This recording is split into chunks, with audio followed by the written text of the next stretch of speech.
8 ఏళ్లుగా కథతో ప్రయాణం, 4 ఏళ్ల పాటు షూటింగ్, చివరికి మార్చి 8వ తేదీన థియేటర్లలో విడుదల కాబోతుంది. అయితే ఈ మూవీకి సంబంధించి ప్రమోషన్స్ జోరు పెంచేశారు. తాజాగా ఈ మూవీ ట్రైలర్ రిలీజ్ చేశారు. మరి గామి ట్రైలర్ ఎలా ఉంది? సినిమా కథకు సంబంధించి ఏమైనా రివీల్ చేశారా? అఘోరాగా విశ్వక్ సేన్ ఎలా చేశాడు అనే విషయాలు ఇప్పుడు చూద్దాం. గామి సినిమా ట్రైలర్ చూస్తే కథ మొత్తం చెప్పేశారు అనిపిస్తోంది. ఎక్కడా ఏ ఒక్క పాయింట్ని కూడా దాచిపెట్టినట్లు అనిపించలేదు. అయితే వారి టేకింగ్, కథ చెప్పిన విధానం మీద ఉన్న నమ్మకంతో ఈ విధంగా ట్రైలర్ కట్ చేసి ఉండొచ్చు. లేదంటే సస్పెన్స్లో పెట్టి థియేటర్కు తీసుకొచ్చే బదులు ఒక క్లారిటీతో తీసుకురావాలి అనుకుని కూడా ఉండొచ్చు. కాగిత విద్యాధర్ ఈ స్టోరీ మీద ఇన్నేళ్లుగా ఎందుకు ఉన్నాడో, విశ్వక్ సేన్ 4 ఏళ్లు పట్టినా కూడా ఎందుకు ఈ మూవీ చేశాడో ట్రైలర్ చూసిన తర్వాత క్లారిటీ వస్తుంది.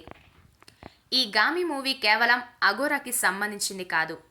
టైటిల్ని ఎలా అయితే కనెక్టెడ్గా చూపిస్తున్నారో అలాగే ఒక ఊరు, ఒక వ్యక్తి, ఒక సైన్స్ ల్యాబొరేటరీ అన్ని కనెక్టెడ్గా కథ ముందుకు సాగుతుంది.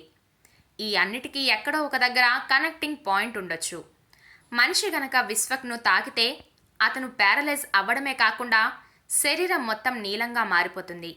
ఆ సమస్యకు పరిష్కారం కోసమే విశ్వక్ తన ప్రయాణాన్ని మొదలు పెడతాడు. అందుకు ఎంతో ప్రమాదకరమైన హిమాలయాల మీదకు వెళ్తాడు. 36 సంవత్సరాలకు ఒకసారి దొరికే అద్భుతమైన మాలిపత్రాల కోసం తన ప్రయాణం ప్రారంభిస్తాడు. వాటితో అతని సమస్యకు పరిష్కారం లభిస్తుందని తెలుసుకుంటాడు. తన ప్రయాణానికి చాందిని చౌదరి తోడుగా ఉంటుంది. మరోవైపు ఒక గ్రామంలో దేవదాసి వ్యవస్థ ఉంటుంది. ఇంకో దగ్గర ఒక ల్యాబ్లో మనుషుల మీద వింత ప్రయోగాలు చేస్తుంటారు. ఇలా అన్ని అంశాలను విడివిడిగా చూపించారు. వీటన్నిటికీ కనెక్టింగ్ పాయింట్ విశ్వక్ సేన్ పాత్ర కావచ్చు అనేలా అనిపిస్తోంది. టేకింగ్ విషయానికి వస్తే ఈ మూవీ విజువల్ వండర్ అనడంలో ఎలాంటి సందేహం లేదు. ప్రతి సీన్, ప్రతి షాట్ ఎంతో అద్భుతంగా తెరకెక్కించారు. గ్రాఫిక్స్ కూడా ఎంతో న్యాచురల్గా చూపించారు. ప్రతి డీటెయిలింగ్ మీద డైరెక్టర్ తీసుకున్న జాగ్రత్తకు కళ్ళకు కనిపిస్తోంది.